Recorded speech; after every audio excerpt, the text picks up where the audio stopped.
So a very quick one. How do you deal with difficult employees? Stealing. Have employees ever stole from you before?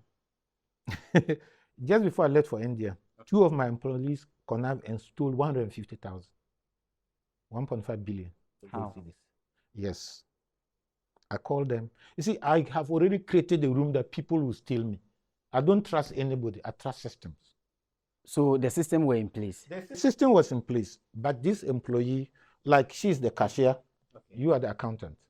Now, how he managed to get the editing aspect, I don't know. So when she's selling, at the close of the day, you sit in the office and edit. The thing is 10 CDs, you edit it to 5 CDs. You edit, so all the product, he edits them that way. So when my cashier goes to collect the money, there's a button you press, it will give a summary of all the sales. So the sales goes with it, but what the cashier, the salesman actually took is more than what the system said. But I have my own 360-degree management tool in my office. So when I sit down, and every place is independent. So when I zoomed everything, I said there was a shortage somewhere. So I asked my general manager to look into it. He also saw it. So we opened the veil and realized that the accountant goes in, and the system is set up. Whatever, when you do something, you can't clean it. It is there. When you edit it, it doesn't cancel. It is there. So show him editing this thing from 10 series to 5 series, this to this. And he used his password to key in to do that. So and you, the cashier, the salesman, the money is supposed to be more than that. Where did you send the money? So there was no hiding place. They agreed, they stole the money. 150,000 Ghana. 150,000 Ghana. That's only for one of my. How long did you think this activity went on? It took for 2 months. The 150,000 was within 2 months. Because sometimes that is where we are supposed to be checking but you see, the stress is too much. But now we learn from our failures. I've now tightened the things. You must work every time, every day. Instead of they used to print the invoices and pack them, the cash sales. And what they did, that they did all this only on the cash sales, not the credit sales. So they are supposed to print 2 copies. The fellow who bought on cash will sign on both, and he will put 1. But because we weren't collecting them, he just decided not to be printing them. So when I asked him to bring them, they hadn't printed, because if they print, there will be what? Conflict.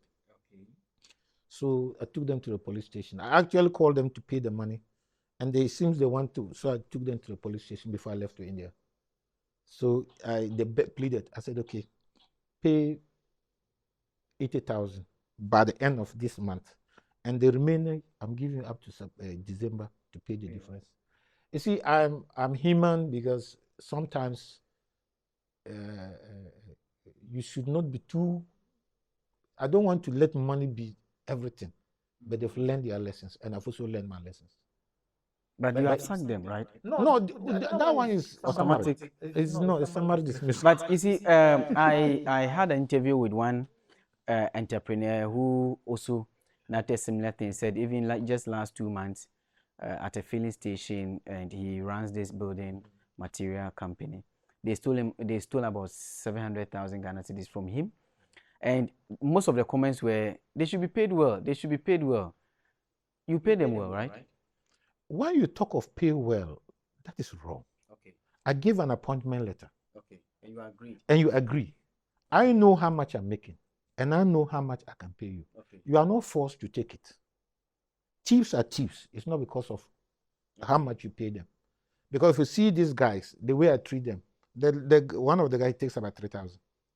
One of the guys who connived to steal the account takes about 3,000. And anytime they need support, because I have a susu, I can give them support to do whatever they want. I even just gave money to pay his rent, and I supported him to. He's doing charter accounting.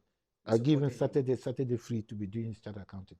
I give him, go and learn, and I support him. And it's still.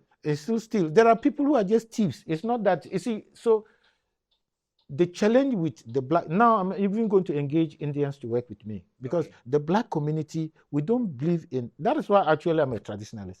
Somebody come and be a Christian. If you look at what the Bible says, the Bible is not wrong. What Jesus taught is perfect. Leave it. And that's the same thing my father taught me. You just need to leave what he said. But you are saying Jesus has said this, and you are doing something different.